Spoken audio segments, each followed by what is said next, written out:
Bab 133. Tidak sebaik orang asing. Mata Selihan melebar, dan dia tidak percaya dengan apa yang dia lihat. Orang yang ditampilkan pada data sebenarnya Colden Ye. Jadi, dia dan Claire Sen pergi berkeliling mencari pria aneh begitu lama, ternyata adalah Colden Ye. Ayah dari anaknya jelas ada di sisinya, tetapi dia tidak tahu apa-apa, termasuk Colden Ye. Bagaimana itu bisa terjadi? Wow! Suara air di kamar mandi tiba-tiba berhenti. Selihan tiba-tiba tersadar, kakak laki-laki Andri King mandi. Jika dia tinggal lebih lama, dia pasti akan ditemukan. Memikirkan hal ini, Selihan dengan cepat memasukkan kembali data ke dalam tas file, tetapi sayangnya dia sedang terburu-buru ketika dia memasukkan file itu kembali ke dalam tas dan meletakkannya rata dan hendak melarikan diri. Lengan bajunya secara tidak sengaja menjatuhkan telepon di atas meja. Boom! Suara jatuhnya telepon begitu jelas sehingga Selihan terkejut, dan harus melipatnya kembali dan mengambil telepon untuk meletakkannya kembali. Pintu kamar mandi sudah terbuka. Gerakan Selihan berhenti, dan dia tiba-tiba berbalik dan melihat ke arah kamar mandi. Andri King mandi, dan tubuh yang kuat masih ditutupi dengan tetesan air kristal putih. Rambut berwarna tinta sedikit basah di dahinya, dan mata berwarna hitam pada wajah pertapa dingin itu menatap Selihan. Dia tidak berbicara, bibirnya yang tipis begitu rapat, matanya tertuju pada wajah Selihan. Jantung Selihan berdetak kencang, dan tatapannya ke arah Andri King juga sangat menghindar, jelas dengan perasaan bersalah. Tapi tidak bisa terus seperti ini. Selihan hanya bisa menarik bibirnya, menjulurkan kaki untuk menyapa Andri King, "Kakak, kakak."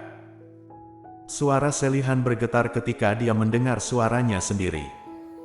Andri King tidak berbicara, matanya berangsur-angsur melihat ke bawah, dan dia melihat ke tangannya. Selihan panik, dan tanpa sadar meletakkan tangannya di belakang punggungnya, tetapi segera dia menyadari bahwa ini salah, dan dengan cepat mengeluarkan telepon. "Maaf, kakak. Aku tidak sengaja menyentuh ponselmu barusan, dan ponsel itu jatuh ke lantai. Aku tidak tahu apakah itu rusak atau tidak." Selihan menekan emosi yang melonjak di hatinya dan berkata dengan lembut. Andri Han memegang handuk kering dan menyeka rambutnya dengan acuh tak acuh, dan berjalan ke arahnya dengan kaki lurus. Aura serius di tubuhnya juga menekan ke arah Selihan sekaligus. Dia hanya mendengarkan suaranya yang dingin. "Bukankah aku mengatakan bahwa kamu tidak dapat masuk dan meninggalkan kamarku tanpa izinku?" Mendengar itu, wajah Selihan berubah drastis.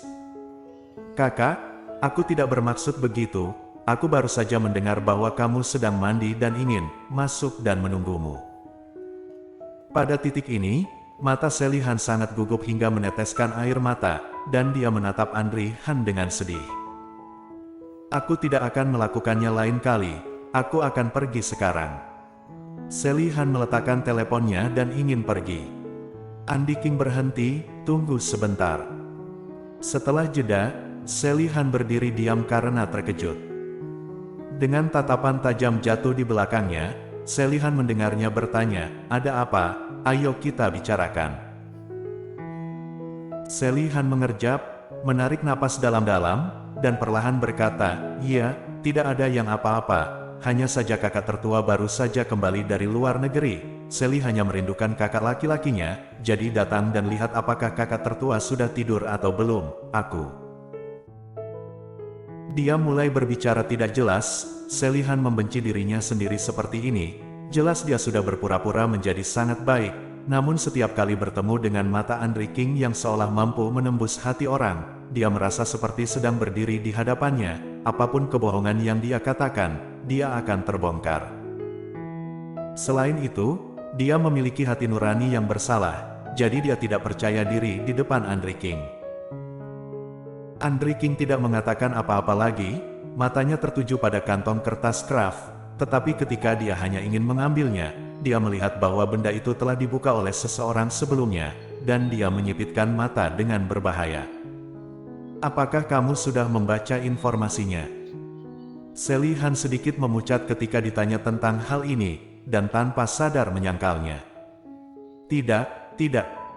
Kakak, aku baru saja masuk dan melihat teleponmu bunyi, dan jatuh secara tidak sengaja. Andre King mengangkat kelopak matanya. Andre King tertawa kecil di hidungnya, hanya dia yang bisa mendengarnya. Benarkah? Tanyanya. Jantung Sally Han berdegup kencang. Kakak, apakah itu informasi yang sangat penting? Tentu saja aku tidak menyentuh barang-barang kakak dengan sembarangan. Sally sangat baik, jika tidak ada apa-apa, Sally akan kembali dulu. Andre King menatapnya, tidak ingin tahu tentang itu. Aku akan bertanya lagi pada kakakku besok.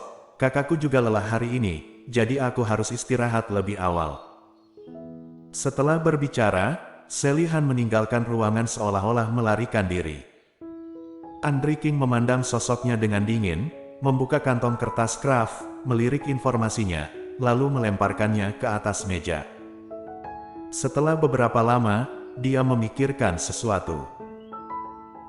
Mengeluarkan kertas A4 yang terlipat dari saku jasnya, setelah membukanya, ada foto di atasnya. Meskipun wanita itu memiliki senyum di wajahnya, tapi dia masih tidak bisa menyembunyikan udara dingin di antara alisnya, dan ketidakpedulian di matanya membuatnya terlihat seperti orang biasa.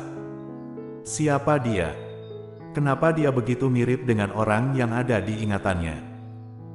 Ketika Claire Sen pulang pada malam hari, dia mencuci jaket yang dipinjamkan Gita untuk dirinya sendiri, lalu mengeringkannya dan membawanya ke departemen keuangan perusahaan untuk mengembalikannya kepada orang lain keesokan harinya. Gita terlihat angkuh saat melihat dia datang untuk mengembalikan pakaiannya. Aku bisa memberitahumu dulu, aku tidak meminjamkanmu pakaian untuk membantumu, tapi aku tidak ingin melihatmu merayu Tuan Muda Ye. Claire Sen merasa bahwa orang di depannya dingin dan hangat, dan mengangguk, "Oke, aku mengerti." Melihatnya, Gita masih tersenyum dan menyipitkan mata. "Ada apa denganmu? Aku sudah mengatakan itu padamu, kamu tidak marah." Claire Sen tersenyum dan berkata, "Karena aku tahu kamu membantuku. Terima kasih kali ini, kalau tidak, aku benar-benar tidak tahu harus berbuat apa saat itu." "Gita, siapa yang ingin kamu berterima kasih? Pergilah jika tidak ada urusan." Claire Sen terpaksa pergi dulu. Saat memasuki lift, dia kebetulan bertemu Golden Ye yang ada di lantai atas. Mata keduanya terbanting ke udara. Sebelum Claire Sen sempat pulih, Golden Ye membuang muka duluan. Napas acuh tak acuh di tubuhnya hampir membekukan orang tiga kaki. Claire Sen masuk sebelum lift ditutup, dan seperti yang diharapkan, dia merasa dingin di lengan dan lehernya begitu dia masuk. Dia mengenakan setelan tanpa lengan hijau pucat hari ini, yang sangat cocok dengan kulitnya, tetapi lengan putihnya yang dingin terlihat, membuat Golden Ye tidak enak dipandang. Wanita sialan ini semakin terbuka dan berani memakainya. Asisten Sen. Arthur Xiao berinisiatif untuk menyambut Claire Sen. Claire Sen mengangguk padanya, lalu berdiri di samping dan tidak berkata apa-apa. Arthur Xiao memperhatikan bahwa sejak Claire Sen muncul, napas dingin dari tubuh Golden Ye terus mengalir keluar, memenuhi ruang kecil lift, dan masih bergulir keluar. Ketika dia melihat asisten Sen, aku langsung berbalik tanpa melihatnya. Ada apa dengan orang ini? Ketika mereka berada di restoran kemarin, bukankah mereka terlihat sangat emosional? Bagaimana seperti ini setelah satu malam? Bersambung.